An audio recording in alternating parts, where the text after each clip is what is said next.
Hermanos, buenos días, Dios les bendiga. Estamos aquí nuevamente para darle seguimiento a las clases. Pero en esta fecha nos toca, como ya previamente puse en el pizarrón, una experiencia pentecostal continua, ¿no? Entonces va a ser una clase basada en el derramamiento del Espíritu Santo que había sido previamente profetizado por el profeta Joel. Y bueno, de eso es de lo que vamos a hablar. Entonces dice: la experiencia pentecostal continúa, dando a entender pues el título que no cesó, no dejó, por decir, cuando se originó en el día Pentecostés, no terminó ahí, así que continúa para esta época. Y como vamos a ver más adelante en la profecía de Joel, que es una profecía que se dio para la era mesiánica, pero vamos a tocar esos textos más adelante, ¿no? Entonces dice: la experiencia pentecostal continúa. Dice que la voluntad de Dios es que todo creyente en Cristo sea bautizado en el Espíritu Santo. ¿Para qué? Acuérdense que el principal propósito del bautismo en el Espíritu Santo es llenar, capacitar al creyente para la predicación de la palabra, llenarlo de ese valor, de ese denuedo, de esa energía necesaria para que este creyente nuevo en Cristo, ¿verdad?, se lance a la predicación de la palabra, a predicar el Evangelio con todo valor, con todo gozo y con toda la potencia de Dios. Entonces dice Hechos 11:16, ¿verdad?, el texto clave: entonces me acordé de lo dicho por el Señor cuando dijo: Juan ciertamente bautizó en agua, mas vosotros seréis bautizados con el Espíritu Santo. Vamos a tocar algunas cosas sobre, ¿verdad?, el bautismo de Juan, que era bautismo en agua, bautismo de arrepentimiento. Y son algunos textos nada más. Entonces, comenzando, ¿verdad?, tenemos aquí algo muy interesante, que aparte de la obra maravillosa que el Espíritu Santo realiza en el creyente, ¿verdad?, de convencerlo de pecado y traerlo a Cristo, de allí inicia una carrera, ¿verdad?, bonita, regenerándolo, santificándolo, amén. Pero aquí puse, el Espíritu Santo tiene varios ministerios, ¿no?, que están descritos en la Biblia, pero específicamente, ¿verdad?, de acuerdo al tema, ¿verdad?, que es sobre el bautismo del Espíritu Santo, o la experiencia pentecostal, o la experiencia pentecostés, pues apunté aquí dos ministerios, ¿verdad?, que se relacionan con lo que Él hace, lo que Él opera en cada creyente cuando le invoca, ¿no?, cuando es lleno del Espíritu. Entonces dice, tenemos aquí dos poderosos ministerios del Espíritu Santo.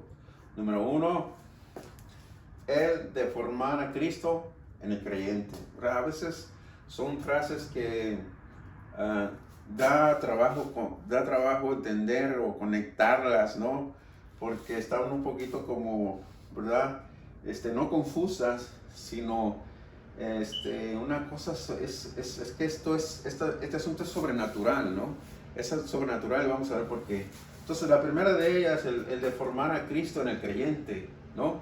Por ejemplo, cuando dice Pablo: sed imitadores de mí como yo de Cristo, y cosas de esas. Entonces, quiere decir, hermano, que prácticamente en forma espiritual, sobrenatural, Cristo mora en cada creyente a través de su Santo Espíritu. Amén. Entonces dice la obra, entonces aquí la apunté en rojo, dice la de formar a Cristo en el creyente.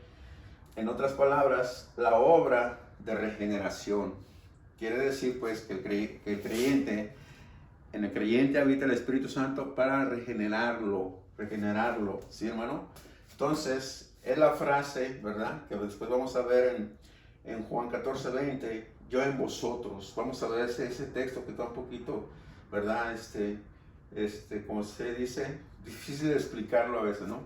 Entonces, la otra obra que tengo aquí en morado, no sé cómo se mire ahí en el video, tal vez negro, dice número 2, la obra de colocar al creyente en Cristo, o sea, la inversa.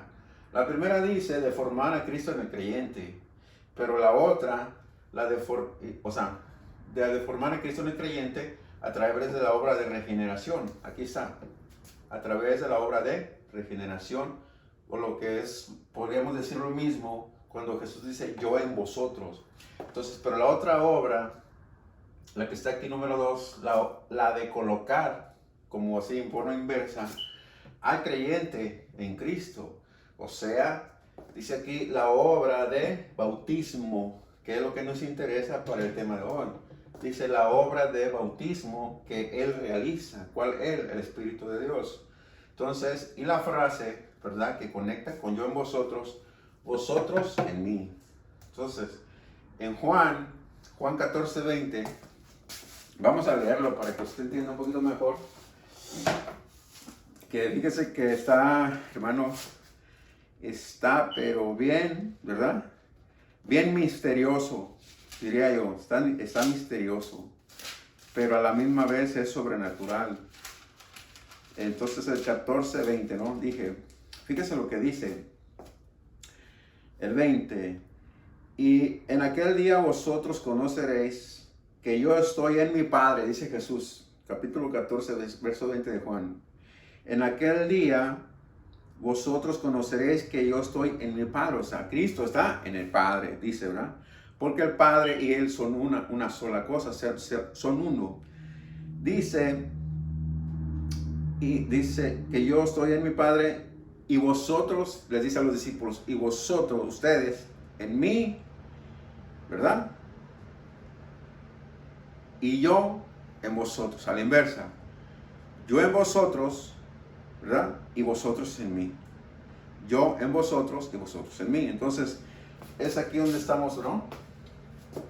La primera era de formar a Cristo en el creyente, por la obra de regeneración que el Espíritu Santo hace. Entonces, yo en vosotros. La de colocar al creyente en Cristo, en otras palabras, inundarlo con este bautismo, la obra de bautismo que Él realiza. Vosotros en mí, nosotros en Cristo, a través de ese bautismo. Amén. Pero en un asunto de estos, ¿verdad? Como en Juan 14:20, hay otros versos ahí en el capítulo 14 que hablan que Cristo con el Padre son una cosa. Dice, en el capítulo 17 de Juan también dice, Padre, los que me has dado, guárdalos en tu nombre para que sean uno, así como tú y yo somos uno. Entonces aquí en el 14 específicamente dice, ¿verdad? Yo en vosotros y vosotros en mí. Entonces esto tiene que tener, ¿verdad?, algún significado especial para la vida de cada creyente. Entonces voy a borrar esto, porque aquí hay otras cosas que tengo que, ¿verdad?, apuntar. Fíjese que hay 3 unidades a manera de introducción en la clase, ¿verdad? Usted puede decir, bueno, ¿esto qué tiene que ver con el bautismo? Pues tiene que ver mucho, ¿verdad? Porque resulta que cada creyente cuando se arrepiente y acepta a Cristo en su corazón, dice, yo y mi Padre vendremos a Él, ¿verdad? Y haremos morada con Él. ¿Cómo? A través del Espíritu Santo. O sea, entonces quiere decir que esta realidad, hermano, esta realidad de que el Espíritu de Dios mora en cada creyente es una realidad que nadie puede negarla. Eso es bíblico y así, ¿verdad? Y así es. Entonces hay 3 unidades, bíblicamente hablando. La primera de ellas, la unidad, ¿verdad? La unidad entre las 3 personas de la Trinidad. ¿Sí? O sea, la primera unidad que tenemos aquí para entender esta clase de la experiencia pentecostal continua, la unidad entre las 3 personas de la Trinidad. ¿Qué quiere decir? El Padre, el Hijo y el Espíritu Santo son uno solo, ¿verdad? Es una unidad compuesta de 3. Ellos habitan desde la eternidad, ¿verdad? Dios no tiene principio ni tendrá fin. Entonces, desde la eternidad, amén, desde un pasado sin fecha, Dios, ¿verdad?, está ahí. Él era Dios. Entonces, existe esa unidad entre las personas de la Trinidad, ¿no? Eso es innegable. Eso es bíblico. La segunda, existe la unidad, ¿verdad?, entre igual las 3 personas de la Trinidad y el creyente. ¿Por qué ahora entre el creyente? Por lo mismo que estoy hablando en la introducción. La unidad entre las 3 personas de la Trinidad, como en la unidad número 1, pero ahora con relación al creyente. ¿Por qué? Porque las 3 personas de la Trinidad, Dios mismo, en su totalidad, ¿verdad?, mora en el creyente a través del Espíritu Santo. Como el Espíritu Santo es Dios, Jesucristo es Dios, el Padre es Dios. No estamos diciendo que hay tres dioses. Hay un solo Dios en tres personas. Amén.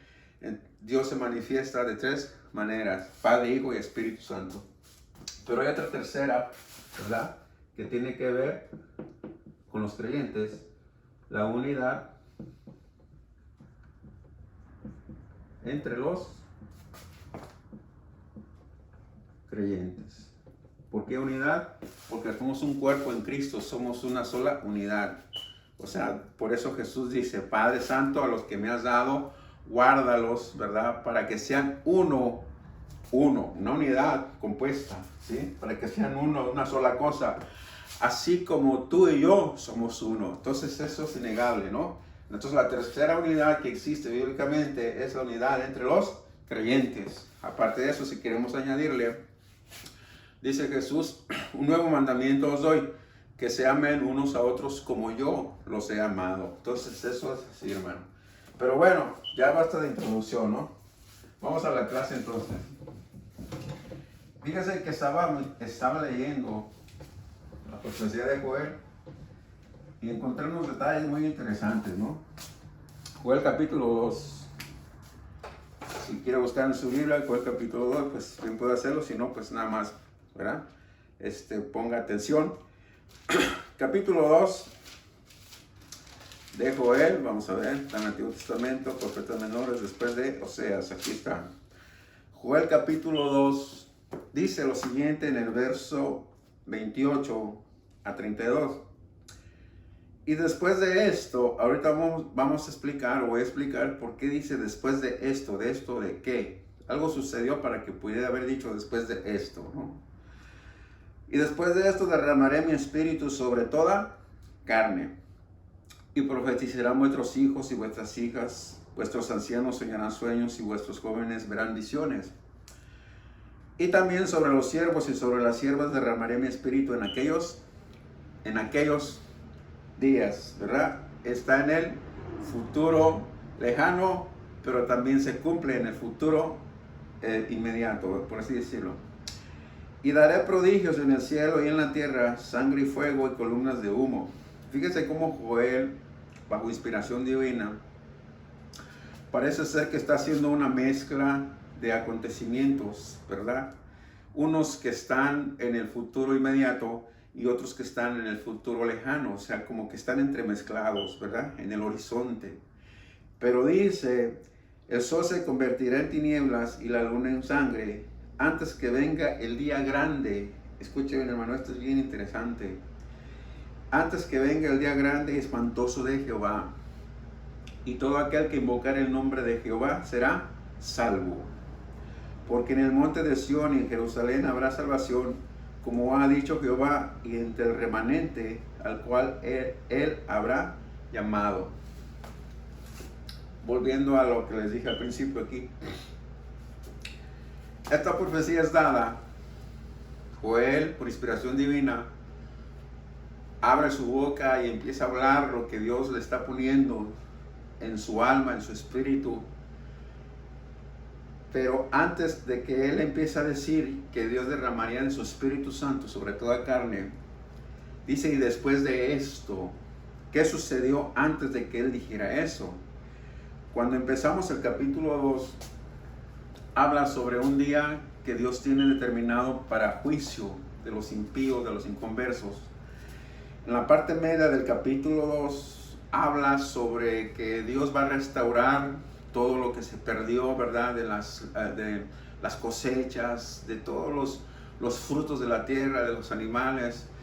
Dice: Dios va a regresarles eso, les va a regresar la lluvia tardía, temprana y tardía, o sea, Dios los va a volver a bendecir. Que a esa parte, ¿verdad?, se cumple en los tiempos del profeta Joel, pero como es una profecía de doble referencia, se cumplirá también en la era mesiánica o en el periodo del milenio, ¿no? Pero llegando al punto de donde está el 25, dice: y yo os restituiré los años que comió la oruga, el saltón, el rebotón y la langosta, mi gran ejército que envié contra vosotros. O sea, todo lo que eso sucedió en calamidad. porque ustedes eran desobedientes, yo los voy a restituir porque los amo. Bueno, esta palabra le está diciendo así. Dice, comeréis hasta saciaros y alabaréis el nombre de Jehová vuestro Dios, el cual hizo maravillas con vosotros, y nunca jamás será mi pueblo avergonzado. Ahora, hermano, los últimos capítulos del capítulo, ¿verdad?, del capítulo 2, del 25 al 27, está hablando de una forma escatológica. Repito, es una profecía de doble referencia, se cumple parte de ella en los tiempos del profeta Joel, ¿verdad? Pero este texto me llama especialmente la atención porque dice, el cual hizo maravillas con vosotros y nunca, jamás será mi pueblo avergonzado.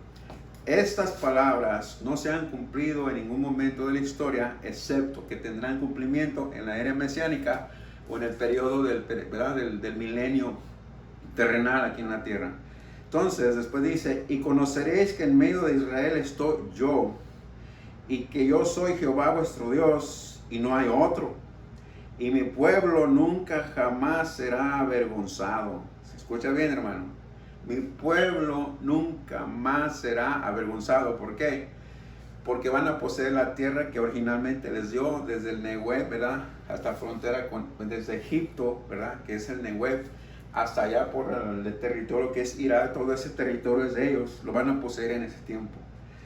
Y entonces, ¿verdad?, ahora sí viene la profecía, que es lo que dice, y después de esto derramaré de mi espíritu. ¿Qué es lo que sucede? Que cuando ese pueblo Israel sea restaurado en su tierra, ¿verdad?, en su tierra original, en la heredad que Dios les dio para sí, entonces Dios, ¿verdad?, mandará esa profecía de derramamiento del Espíritu, ¿verdad? Es lo que está diciendo aquí Joel. Pero, ¿verdad?, esta clase está interesantísima, hermano. ¿Por qué? Porque es una profecía que se está dando al pueblo de Israel, porque ahí dice, miren, dice, derramaré mi espíritu sobre toda carne y profetizarán vuestros hijos. Joel está hablando a quién? Al pueblo de Israel. Le dice, miren pueblo, sus hijos van a profetizar, los israelitas, hermano. Dice, vuestros hijos. Pero en el versículo 32, el final del capítulo 2, dice, y todo aquel que invocar el nombre de Jehová será salvo, ¿verdad?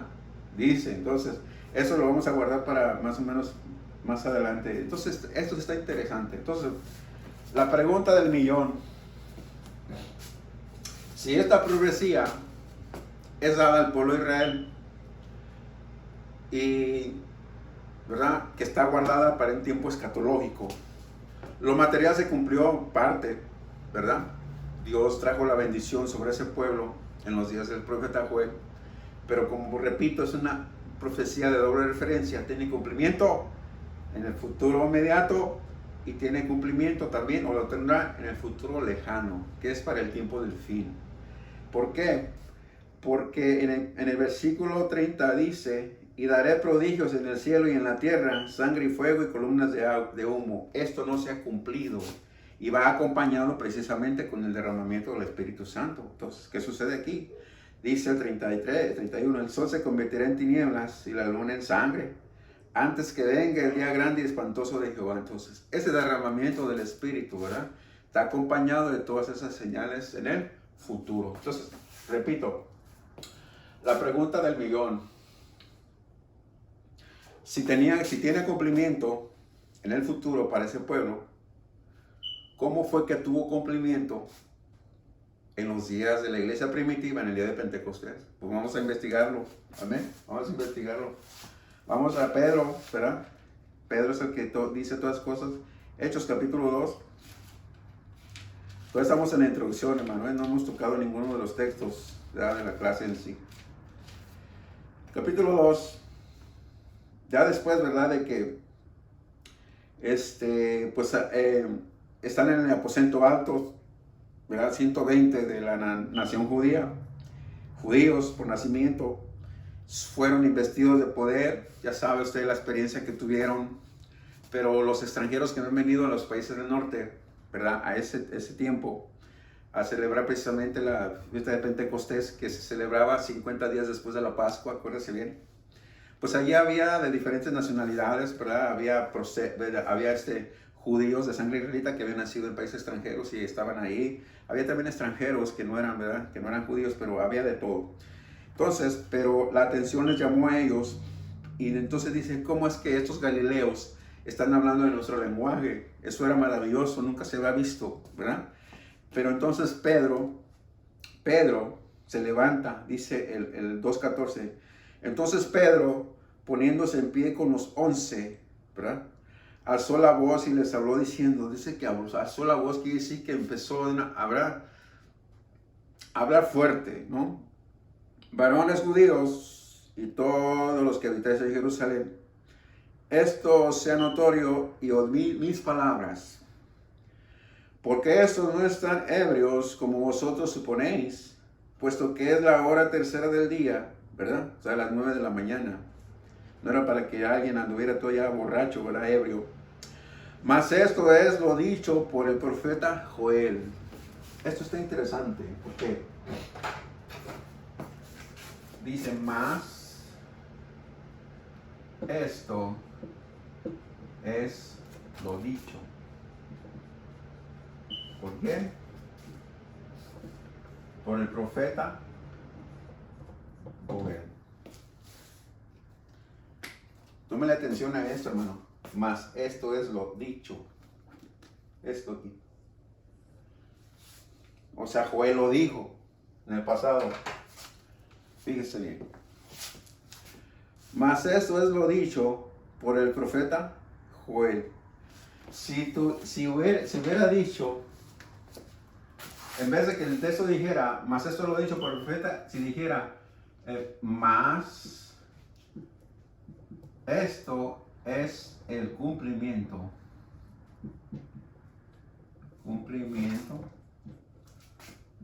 de la profecía de Joel.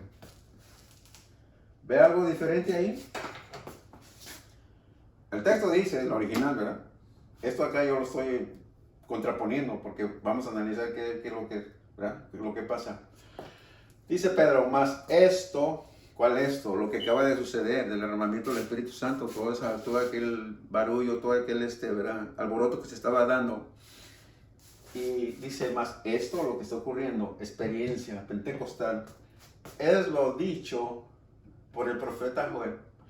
¿Qué tal que si de repente hubiera dicho el texto, o Pedro dice, mas esto es el cumplimiento de la profecía de Joel? La diferencia entre lo dicho y el cumplimiento es abismal. Porque si el texto hubiera dicho, mas esto es el cumplimiento, entonces yo hubiera terminado todo. Ya no hubiera más nada, ya no hubiera habido una experiencia pentecostal continua, ¿verdad? Tuviera que haber cambiado el título de la clase. ¿Sí, hermano? ¿Sí me está entendiendo?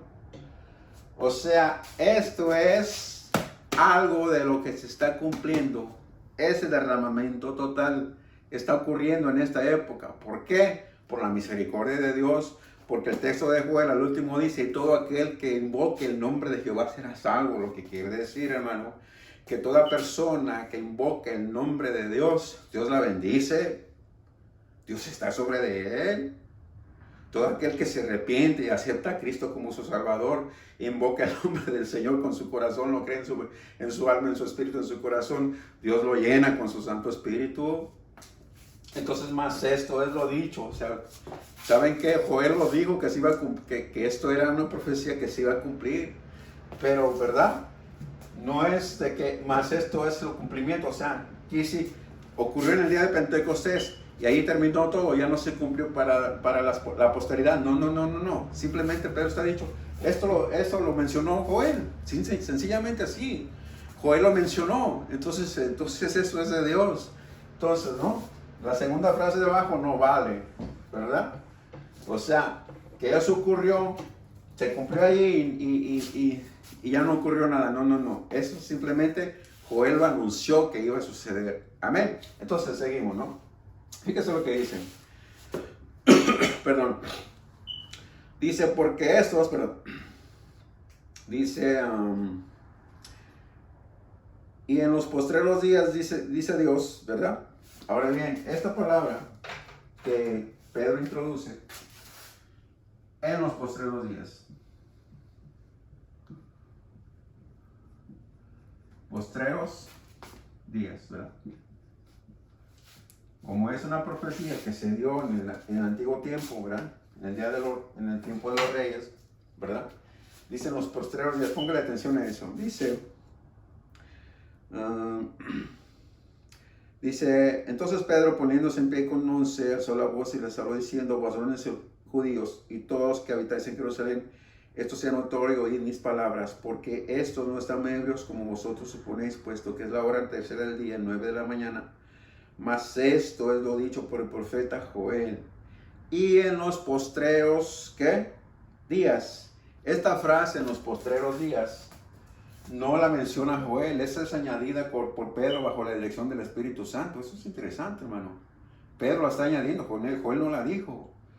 Pero la frase en los postreros días en el Antiguo Testamento, déjenme entrar aquí. Esa frase en el Antiguo Testamento, ¿verdad? En el Antiguo Testamento significa, postreros días significa, ¿verdad? En la era mesiánica,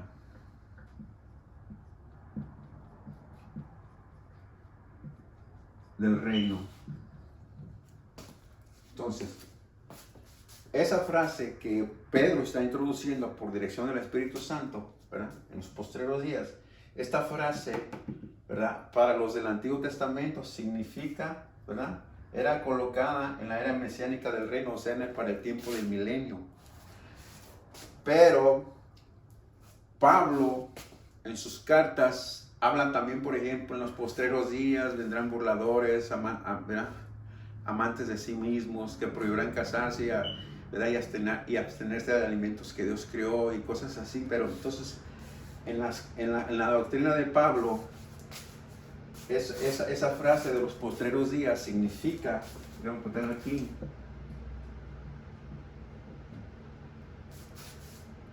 ¿verdad? Periodo anterior a la parousia o al arrebatamiento, más bien ponerle arrebatamiento, al arrebatamiento.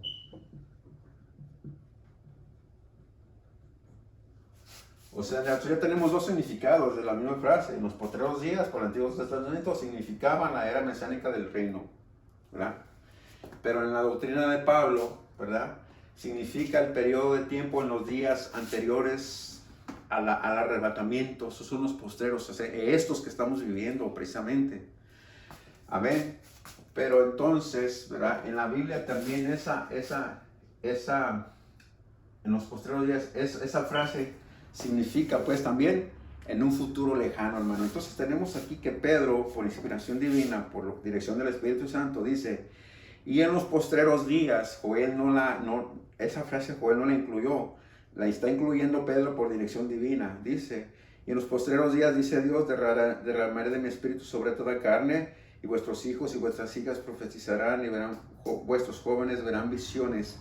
Ahora, Pedro le está diciendo a sus connacionales, a judíos que habían venido de la diáspora allí, que se dieron cuenta, ¿verdad?, de todo el alboroto que había, y les dice lo mismo, vuestros hijos, ¿verdad?, soñarán sueños y verán visiones, toda esa cosa, y vuestros ancianos soñarán sueños. Dice, y de cierto sobre mis siervos y sobre mis siervas en aquellos días derramaré de mi espíritu y profetizarán.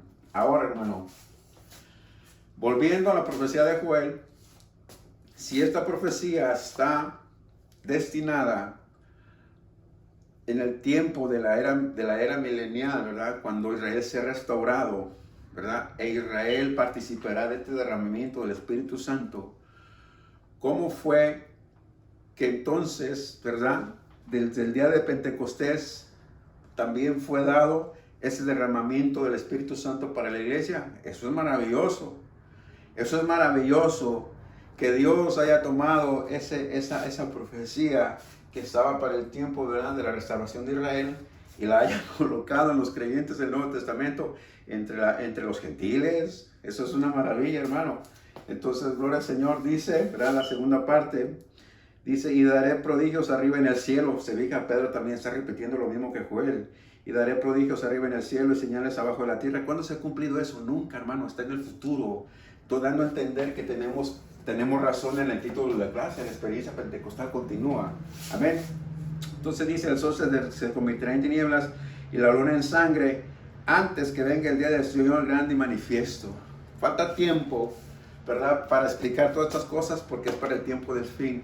Pero bueno, lo que nos concierne a nosotros, que es la clase, hermano, ¿verdad?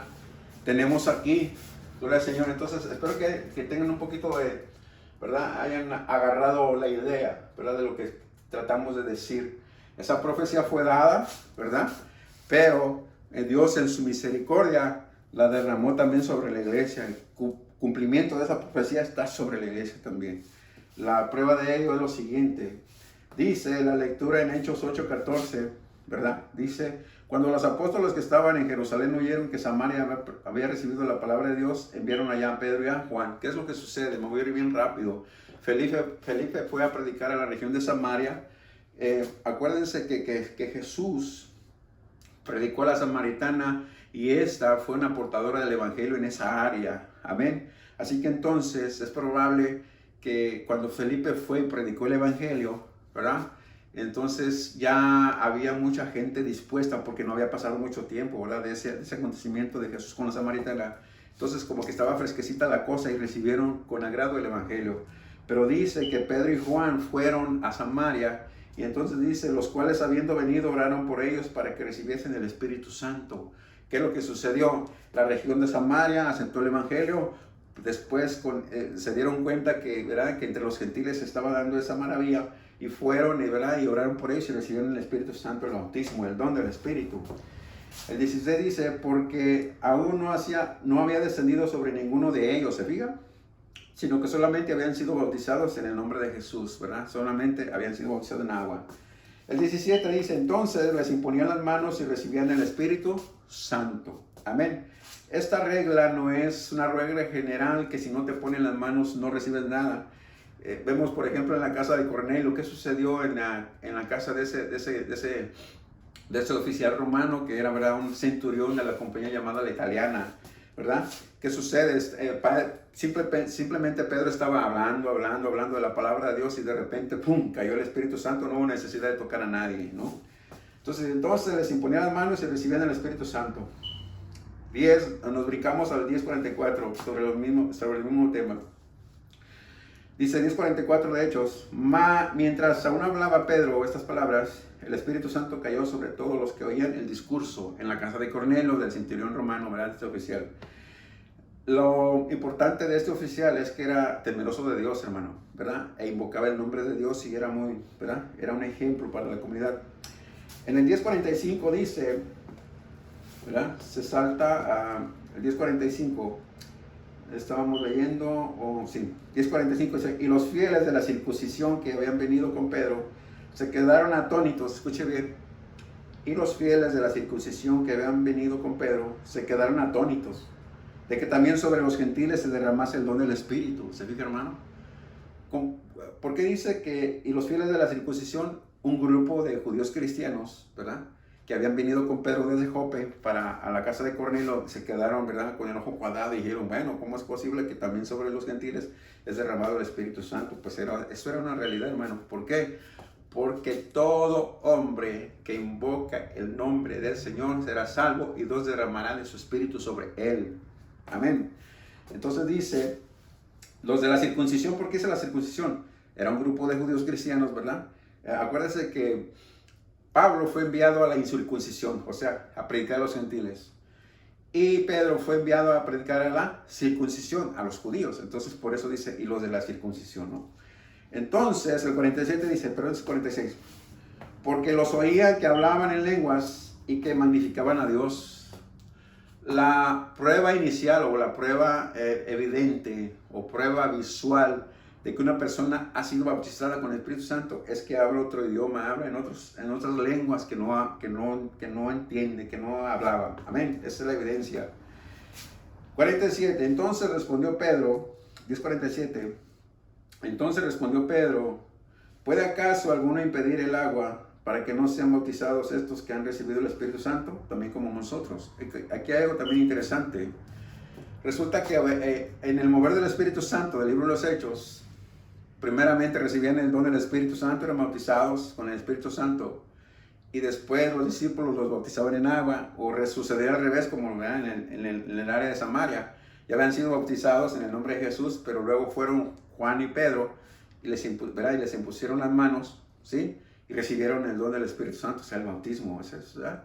Qué cosa aquí a veces nosotros nos metemos en tantas reglas de que no, que tiene que ser primero esto, que no. Dios da el Espíritu como Él quiere, hermano. Amén. Dios lo da a todo aquel que lo desea de corazón, en su espíritu, en su alma. Amén. Entonces dice el 48, y mandó bautizarles en el nombre del Señor Jesús. Entonces le rogaron que se quedase por algunos días. Amén. Eso se entiende, ¿verdad? Entonces seguimos acá ya casi para terminar. Voy un poquito, ¿verdad?, corriendo, hermano, porque no puedo pasarme de una hora, así es de que, pero ojalá que hayan agarrado la idea de todo eso, ¿no? Se brinca al 11, 15, ¿verdad? La clase. Tengo aquí muchos comentarios, ¿verdad? Tengo muchas notas, pero no hay tiempo, amén, no hay tiempo. Entonces dice, 11:15 de los Hechos, y cuando comencé a hablar, cayó el Espíritu Santo sobre ellos también, como sobre nosotros al principio. Esto, ¿verdad?, lo está hablando, ¿verdad?, también Pedro. Entonces me acordé de lo dicho por el Señor cuando dijo, Juan ciertamente bautizó en agua, mas vosotros seréis bautizados con el Espíritu Santo. Se acordó Pedro, ¿verdad?, que Cristo había dicho, ¿verdad?, que serían bautizados, que dice Juan, a la verdad, bautizó con agua, pero vosotros seréis bautizados con el Espíritu Santo. Y el 19:1, ¿verdad?, que es una parte importante también de este relato, dice, aconteció que entre tanto que Apolos estaba en Corinto, Pablo, después de recorrer las regiones superiores, vino a Éfeso, y hallando a ciertos discípulos, escuche bien, hallando a ciertos discípulos, no quise decir de los 12, el grupo de los 12, todos los que eran seguidores de Cristo los llamaban discípulos, ¿verdad? Les dijo, ¿recibisteis el Espíritu Santo cuando creísteis? O sea, fueron bautizados cuando creyeron en el Señor. Entonces dice, y ellos dijeron, ni siquiera hemos oído si hay Espíritu Santo. ¿Por qué razón? Cuando vino el ministerio de Juan el Bautista, él empezaba a predicar, ¿verdad?, sobre arrepentimiento y bautismo en agua y bautismo de arrepentimiento.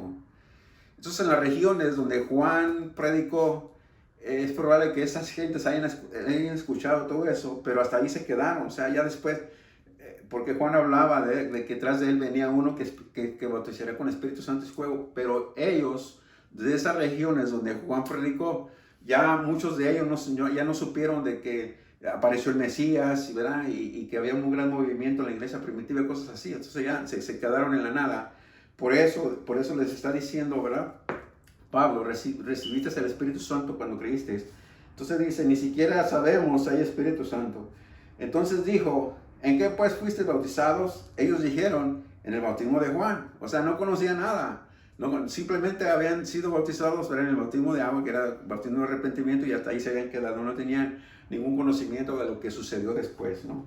Dijo Pablo, Juan bautizó con bautismo de arrepentimiento, diciendo al pueblo que creyesen en aquel que vendría después de él, esto es, en Jesús el Cristo.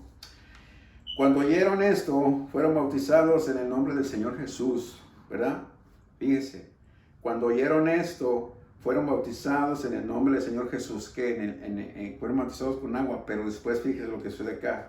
Y habiéndoles impuesto Pablo las manos, ¿ve?, vino sobre ellos el Espíritu Santo, y hablaban en lenguas y profetizaban, ¿verdad? Eran por todos unos 12 hombres. Aquí habla de un tal Apolos, ¿verdad? Sí. Aconteció que entre tanto que Apolos estaba en Corinto, Apolos era un natural de Alejandría, era un judío, pero igual también tenía conocimientos sobre el bautismo de Juan, no sabía nada. Y más, yo después en el capítulo 21, por allá de Hechos, Aquilas y Priscila lo jalan a un lado porque lo oyen predicar a Apolos. ¿verdad? Y están oyéndolo Aquilas y Priscila, y entonces yo me imagino que Aquilas, Priscila le dijo a Aquilas, oye tú, Aquilas, pues vamos a traer a Apolos a la casa para explicarle lo que está sucediendo acá. Y dice el libro de los Hechos que lo llamaron aparte y le explicaron, ¿verdad? Mejor sobre la muerte y resurrección. O sea, ya le empezaron a predicar sobre esta cosa, sobre la muerte y resurrección, y que por consecuencia de esa muerte y resurrección había venido el cumplimiento de ese derramamiento del Espíritu Santo sobre la vida de todos aquellos. Entonces Apolos, que era, ¿verdad? Dice, poderoso en las Escrituras, o sea, en las Escrituras del Antiguo Testamento, era un conocedor de la ley, pero respecto a muerte y resurrección de Cristo, y menos, ¿verdad?, del derramamiento del Espíritu Santo, no sabía ni papa. Entonces aquí la Priscila le explicaron bien el asunto. Eso, ¿verdad?, es interesante. Entonces el 7 era por todos unos 12 hombres. Entonces, hermano, ¿verdad? Volviendo a la introducción o al principio de la lección, la experiencia pentecostal continúa. ¿Qué es lo que sucede? La profecía que dio Joel no se ha acabado, todavía es vigente, está en vigencia, ¿verdad? Toda esta era de la gracia está en vigencia. Todos los creyentes que de verdad quieran que el Espíritu Santo los bautice, los va a bautizar, hermano. Este tiempo de pandemia, de crisis, lo que viera haber provocado en nosotros es búsqueda de Dios, oración, lectura de la palabra. Está bien que no podemos ir a las iglesias, pero ¿qué vamos a hacer, hermano? ¿Qué es lo que vamos a hacer? Vamos a buscar de Dios como nunca en estos días que tenemos chance. Que antes decíamos, bueno, no puedo hacer un ayuno porque por mi trabajo, que esto, que el otro. Pues no, usted ya no hay trabajo, ¿verdad? Entonces hay que ayunar, hay que orar, hay que leer la palabra de Dios y hay que pedirle a Dios que nos bautice con su Espíritu Santo para que después de esta pandemia se termine, estar bien con ese poder, ¿verdad?, sobre nosotros, y no tenerle miedo a la gente para hablarle el Evangelio. Eso es lo que tiene que suceder. Pero a lo contrario de eso, la gente está en su, no sé qué está pensando la gente cristiana, hermano. La gente creyente no sé qué es lo que está pensando. Dios tiene un propósito en todas las crisis que han ocurrido a través de la historia de la humanidad. Dios siempre tiene un propósito. ¿Y cuál es el propósito? ¿No lo podemos decir? Claro que sí. ¿Cuál es el propósito? Pues busca a Dios. Busca la presencia de Dios y busca el bautismo del Espíritu Santo para que tengas poder para lo peor que se pueda presentar después. Necesitamos estar henchidos de poder del Espíritu de Dios, hermano, porque la cosa, si no se arregla este asunto, se va a poner a lo mejor peor. Entonces, ¿qué necesitamos? Necesitamos poder del Espíritu Santo para enfrentar lo que venga antes de que el Señor, ¿verdad?, nos lleve allá, nos encontremos con Él en las nubes. Gloria al Señor. Entonces, hermano, usted sabe mucho de Biblia, ha leído la Biblia, entonces, pero era interesante, ¿verdad?, que escuchara esto. Y está muy, ¿verdad?, muy práctico. Y bueno, amén. Es lo que tenemos que anhelar todos nosotros, hermano. El bautismo del Espíritu Santo. Aleluya. Y esa profecía no se ha terminado, sigue vigente para todo aquel que invoque el nombre del Señor. Dios los bendiga, hermano. Dios los prospere. Y, ¿verdad?, Dios nos lleve a final feliz, porque eso es lo que sucederá. Amén. Gloria al Señor. Gracias, hermano.